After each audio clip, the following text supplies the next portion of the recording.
Hello, eighth grade. This is literature for Tuesday, April 21st. You were supposed to have read the first part of Daedalus. Uh, um, let's see, looking at page numbers 134 to 139 for today and taken the quiz. So if you have not done that, if you still haven't taken, then read it and take the quiz, pause the video, and come back when you're done. If you watched the religion lesson for today, I've already mentioned, if you're wondering about the extra eyebrow on my forehead, I was out walking with my wife on Saturday and I tripped over something and fell forward and bumped my head. So that's what that's from, just in case you find that distracting. But to review the myth of Daedalus, Athene, the goddess of wisdom, also sort of goddess of invention and that type of thing. Daedalus is one of her favorites, and he was good at what he did. In Athens, Daedalus was an inventor, and he came up with some really cool things and had a great reputation. He also had a nephew who was an assistant. His name was Talos, and Talos was following in his footsteps. And pretty smart and clever himself, to a point where Daedalus became a little worried about him being too good at what he did.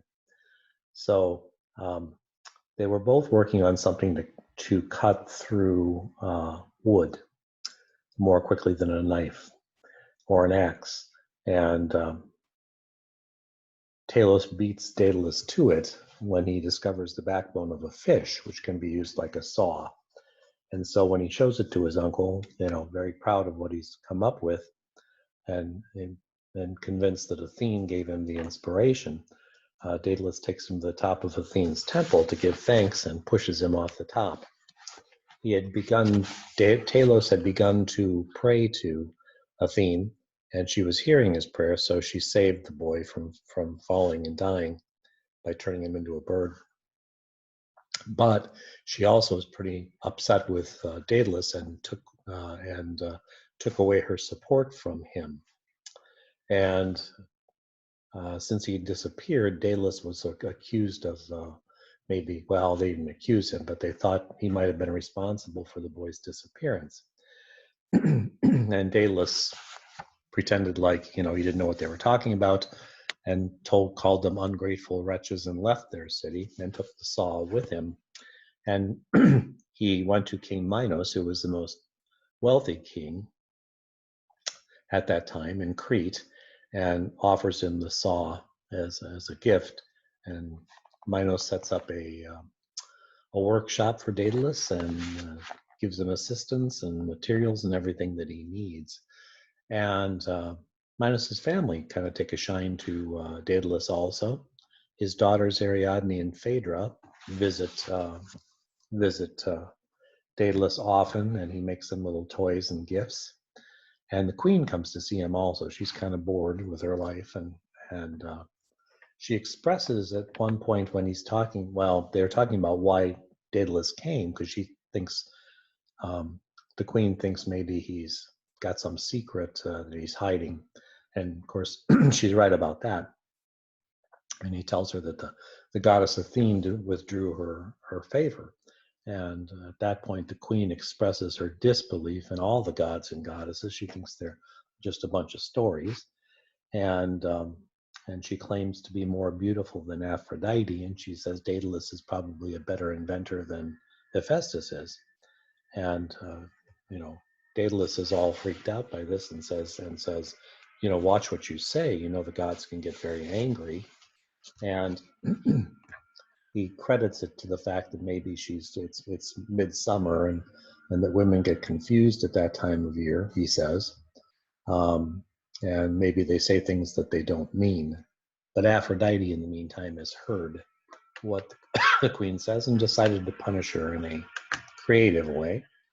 Minos, his favorite thing is white bulls. He collects beautiful white bulls from all over the world.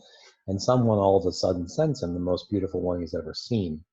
A dazzling white bull with hot black eyes, polished hooves, and coral pink nostrils. Its long-shaped horns seem to be made of jet. So the king calls all the court in to see this new gift that he's gotten, and the queen herself, Queen Pasiphae, finds herself suddenly she's fallen madly in love with the bull. And so she goes to Daedalus and says, what am I going to do? What can I do?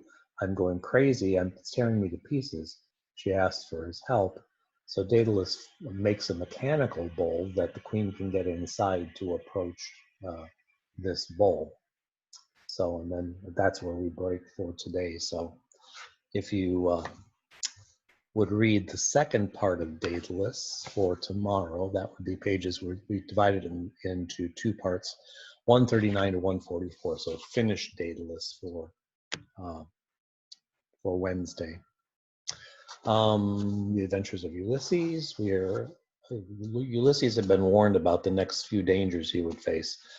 And the next one are these Sirens. I don't know if you remember the prophecy from the land of the dead, what he was told about the Sirens, but they sound pretty scary. In the first light of morning, Ulysses awoke and called his crew about him. Men, he said, listen well, for your lives today hang upon what I am about to tell you. That large island to the west is Thrinacia, where we must make a landfall, and for our provisions run low. But to get to the island, we must pass through a narrow strait. Yeah.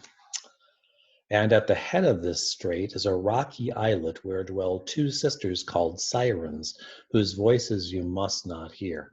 Now I shall guard you against their singing, which would lure you to shipwreck. But first you must bind me to the mast. Tie me tightly as though I were a dangerous captive. No matter how I struggle, no matter what signals I make to you, do not release me, lest I follow their voices to destruction, taking you with me. Thereupon Ulysses took a large lump of beeswax that was used by the sail mender to slick his heavy thread, and kneaded it in his powerful hands until it became soft. Then he went to each man of the crew and plugged his ears with soft wax. He caulked their ears so tightly they could hear nothing but the thin pulsing of their own blood. Then he stood himself against the mast, and the men bound him about with rawhide, winding it tight again around his body, lashing him to the mast. They had lowered the sail because ships cannot sail through a narrow strait unless there is a following wind. Now each man of the crew took his place at the great oars. The polished blades whipped the sea into a froth of white water, and the ship nosed toward the strait. And you might be asking yourself, why didn't Ulysses block his own ears? Use earplugs there too. Well, he had what he thought was a good reason. Ulysses had left his own ears unplugged because he had to remain in command of the ship, and he had need of his hearing. Every sound means something upon the sea. When they drew near the rocky islet and he heard the first faint strains of the Sirens singing, then he wished he too had stopped his own ears with wax. So he's sorry he didn't block his own ears. All his strength suddenly surged toward the sound of those magical voices. The very hair of his head seemed to be tugging at his scalp, trying to fly away. His eyeballs started out of his head. It's like every fiber of his being is trying to get to these ladies. For in those voices were the sounds that men really love. Happy sounds like birds railing, sleet hailing, and milk paling. Sad sounds like rain leaking, tree creaking, and wind seeking. Autumn sounds like leaves tapping, fire snapping, and river lapping. Quiet sounds like snow flaking, spider waking, and heart breaking. It seemed to him then that the sun was burning him to a cinder as he stood, and the voices of the Sirens purled in a cool crystal pool upon their rock, past the blue hot flatness of the sea and its lacings of white hot spume rather. It seemed to him he could actually see their voices deepening into a silvery cool pool, and he must plunge into that pool or die some kind of flaming death. He was filled with such a fury of desire that he swelled his mighty muscles, burst the rawhide bonds like thread, and dashed for the rail. But he had warned two of his strongest men, Paramedes and Eurylochus, to guard him close.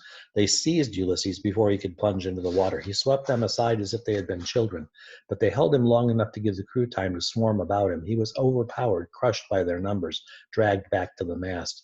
This time he was bound with the mighty hawser that held the anchor, so they used the anchor chain to attach him to the mast. The men returned to their rowing seats, unable to hear the voices because of the wax corking their ears. The ship swung about and headed for the strait now. Louder now and clearer, the tormenting voices came to Ulysses. Again he was aflame with a fury of desire. But try as he might, he could not break the thick anchor line. He strained against it until he bled, but the line held. The men bent their oars and rowed more swiftly, for they saw the mast bending like a tall tree in a heavy wind. They feared Ulysses in his fury might snap it off short and dive, mast and all, into the water to get to the Sirens. Now they were passing the rock, and Ulysses could see the singers. There were two of them. They're not nearly as nice looking as their voices sound. They sat on a heap of white bones, the bones of shipwrecked sailors, and they sang more beautifully than senses could bear. But their appearance did not match their voices, for they were shaped like birds, huge birds, larger than eagles. They had feathers instead of hair, and their hands and feet were claws, but their faces were the faces of young girls. It's a really freaky looking thing. When Ulysses saw them, he was able to forget the sweetness of their voices because their look was so awful. He closed his eyes against the terrible sight of these bird women perched on their heap of bones. But when he closed his eyes, he could not see their ugliness, and then their voices made him crazy once again, and he felt himself straining against the bloody ropes. He forced himself to open his eyes and look upon the monsters so that the terror of their bodies would blot the beauty of their voices. But the men, who could see but not hear the Sirens, were so appalled by their aspect and that they swept their oars faster and faster, and the black ship scuttled past the rock. The Sirens' voices sounded fainter and fainter and finally died away. When Paramedes and Eurylochus saw their captain's face lose its madness, they unbound him, and he signaled to the men to unstop their ears, for now he heard the whistling gurgle of a whirlpool, and he knew that they were approaching the narrowest part of the strait, and they must pass between those two monsters, Scylla and Charybdis. And we'll read about them tomorrow. Okay, so before we watch tomorrow's video, read the second part of Daedalus, page 139 to 144. In other words, finish it and take the quiz on it, and then take a look at tomorrow's video. Thanks for watching today, and we'll see you again tomorrow.